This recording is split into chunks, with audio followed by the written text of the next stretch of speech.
everybody, and welcome to another video in the video series for Abandoning Average. I am so excited about this one because this has a little bit of nostalgia for me. I actually grew up with this story, and so I'm very, very excited about it. So, as you know, I keep this whole thing very, very vague as we're going through so that you can kind of guess who you think this is, who this person is that I'm talking about in the comments below. So I want to know. I want to know who you think this is.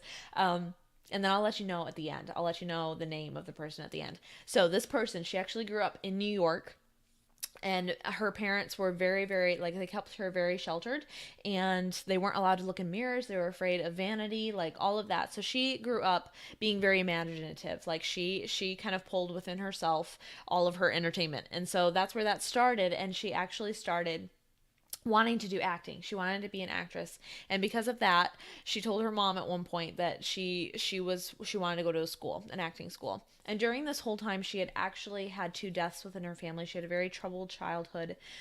It was very dark, and so she pulled into acting as kind of a way to kind of escape and enjoy and pursue her dreams and everything. So that's what she wanted to do. She started acting in school and everything, and they told her, you know what, you are really wasting your time and your money. And she was devastated. Obviously, she left that school and went back home, and then she started modeling, and she dyed her hair blonde and said, you know what, I'm gonna I'm gonna look like everybody else. And so she started doing that.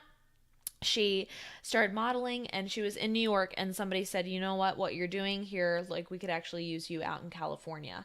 And so she, within a few days, like, she signed up, and within a few days she was moved over to California. She started acting there. She was modeling, but it just wasn't getting up enough speed. Like, people were saying, you know what, you need to be like the cookie cutter leading lady. And so again, she was blonde, like, she just wasn't, she was trying to fit in with what everybody else was doing, what everybody wanted her to do, and it just wasn't working. Like, people were just saying, you know, you're really not that good, like, you can't act, you can't sing, and they just weren't impressed with her at all. And she just kept going. She was like, no, I'm gonna do well at this. And finally she started getting some parts that had like a little bit of humor in them. They had a little bit of comedy, and she started thriving in those. When people were saying, you know what, this is it, like, you're actually interesting when you so she said she started like getting parts that actually had a lot of humor in them, and she found her zone. She found her area of where she was really, really good, and she started kind of coming, and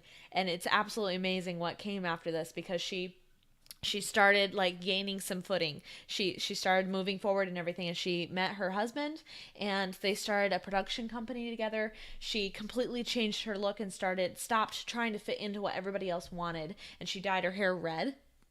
And the production company that they started was called Desilu Productions, and the TV show that they started was I Love Lucy. And if you don't already know, this person was Lucille Ball. Absolutely amazing story. Completely broke through all the stigmas of what a leading lady should be. And she actually was the very first person to be pregnant all the way through a TV show. And people actually watched the show in which she was pregnant and had her baby. They watched that one more than they watched the president being inaugurated on TV. They tuned into that one. That was how influential she was at the time.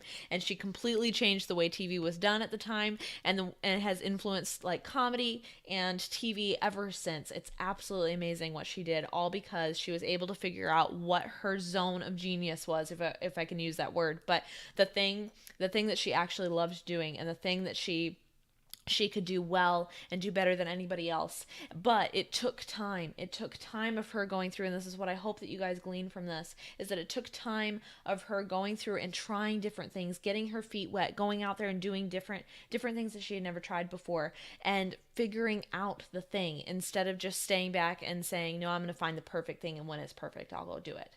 So that's what I hope you guys glean from this, is just try. Keep going. Keep trying all the things, because you'll figure it out eventually. I hope that this was inspiring to you. Don't forget to subscribe below, because that'll get you in on this feed of being inspired by different stories from before. I hope you guys have a great day, okay? Bye.